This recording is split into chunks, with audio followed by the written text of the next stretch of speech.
জয় রাম, জয় গুরু, নমস্কার। গল্প কথায় রাম ঠাকুর চ্যানেলে সব বন্ধুদের স্বাগতম। বন্ধুরা, আজকে আমি একটি গল্প বলছি ঠাকুর সম্পর্কে। ঠাকুর বলেছিলেন কাপড়ের ময়লাটা যাইব কি না সে ব্যাপারে।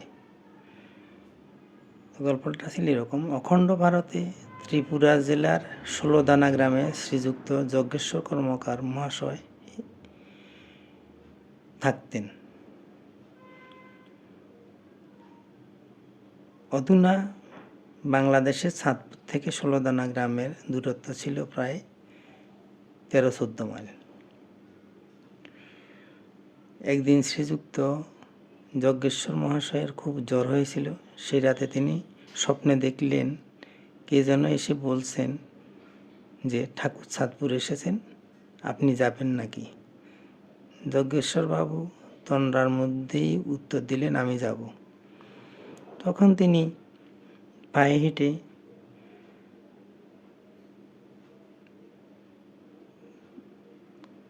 চাঁদপুর এসে খেয়াঘাটে এসে খুব ভোরে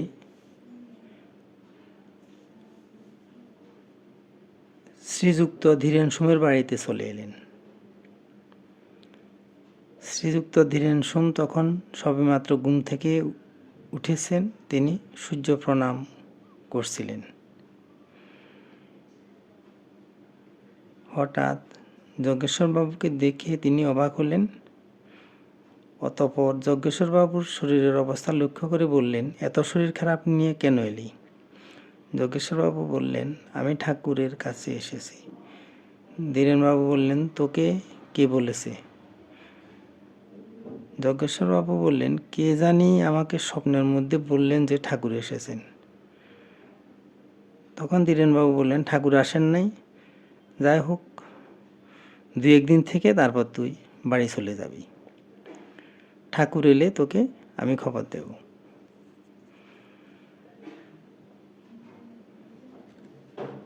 এর প্রায় 1 বৎসর পরে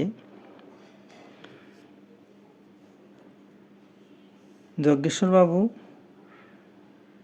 ধীরেন সোমের বাড়িতে হরিসভা উপলক্ষে কীর্তন করতে গিয়েছিলেন।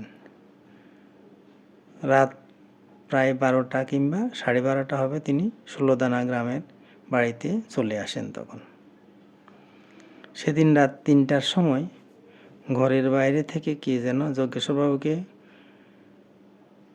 বললেন, উঠেন উঠেন, তাড়াতাড়ি উঠেন বলে কয়েকটা ডাক দিয়েছিল। যজ্ঞেশ্বরবাবু বললেন, কে রে?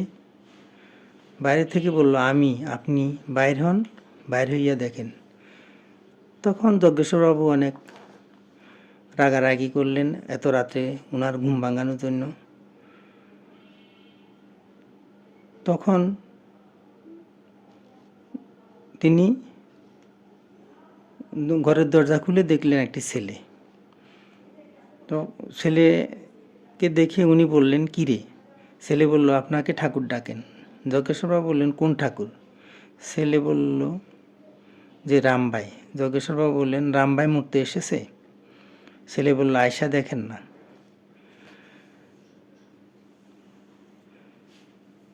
যজ্ঞেশ্বরবাবু বললেন, এমনি বললে তো পারিস যে কোথায় যাবি, কি করবি? মিশে মিশে রামবাই এসেছেন, এ কথা বলার কি দরকার? তখন ছেলের সাথে উনি আসলেন ধীরেন সোমের বাড়িতে। এসে দেখলেন সেখানে শ্রী শ্রী ঠাকুর একটি চৌকির উপর বসে আছেন। যজ্ঞেশ্বরবাবু বললেন, নাম নেবার তো ইচ্ছা আছে, তবে আমার একটু অসুবিধা আছে। ঠাকুর বললেন, কি অসুবিধা? যজ্ঞেশ্বরবাবু বললেন, আমি গতকাল স্নান করি নাই, অথচ এই কাপড় পরে পায়খানা প্রস্রাবও করেছি, এমনকি এই কাপড় পরে ভাতও খেয়েছি। এখন আমি নাম নিতে পারবো কি? ঠাকুর বললেন, কেমনে পারবেন? তবে একটা কথা শুনছি মহাপুরুষের মুখে, যে নাম নিলে নাকি জন্ম জন্মান্তরের পাতক নষ্ট হইয়া যায়। আপনার কাপড়ের ময়লাটা কি যাইব না? নাম করা তো ময়লা দূর হওয়ার জন্যই। যজ্ঞেশ্বরবাবু বললেন, আপনি যদি বলেন তবে আমার নাম নিতে আর কি আপত্তি থাকতে পারে? শ্রী শ্রী ঠাকুর অতঃপর শ্রীহস্তে কর গুনে গুনে কি যেন ভাবলেন, তারপর যজ্ঞেশ্বরবাবুকে বললেন, নেন আপনার এই নাম। এখানে প্রসঙ্গত উল্লেখযোগ্য যে তখন ঠাকুর বিভিন্ন জনকে বিভিন্ন নাম দিতেন। তারপর শ্রী শ্রী ঠাকুর বললেন, আপনি এই নাম কইরা যেখানে যেখানে যেখানে সেখানে চইলা যাইবেন, বাঘেও আপনাকে খাইব না। যজ্ঞেশ্বরবাবু এবার ঠাকুরের নিকট থেকে নাম প্রাপ্তির পর ওই বাড়িতে ঠাকুরের উৎসবে যোগদান করেছিলেন। অতঃপর যথাসময়ে তিনি বাড়ি চলে গেলেন। বন্ধুরা, এখন আমি একটি ঠাকুরের বাণী পড়ে আপনাদেরকে শোনাচ্ছি। ঠাকুর বলেছেন, সংসার মায়াময়, যাহা হোক সকলই অদৃষ্ট চক্রে ভ্রমণ করিয়া থাকে। রাজা ধনী সকলই ফকির হইয়া থাকে এবং ফকিরও রাজত্ব ও ধন পাইয়া থাকে। সকলই ভগবানের ভুল হইয়া এই সকল গতি লাভ করিয়া লয়। বেদবাণী 1। বন্ধুরা, আজ এ পর্যন্তই। আগামী দিন আবার শ্রী শ্রী ঠাকুর সম্পর্কে গল্প বাণী নিয়ে আপনাদের সাথে থাকব। বন্ধুরা, চ্যানেলটি যদি আপনাদের ভালো লেগে থাকে তাহলে সাবস্ক্রাইব করে পাশে থাকবেন, লাইক শেয়ার কমেন্ট করবেন বেশি বেশি করে। আর নূতন বন্ধু হলে একটু সাবস্ক্রাইব করে দিবেন দয়া করে।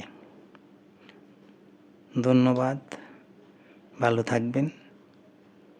জয় গোবিন্দ, গুরু কৃপাই কেবলম।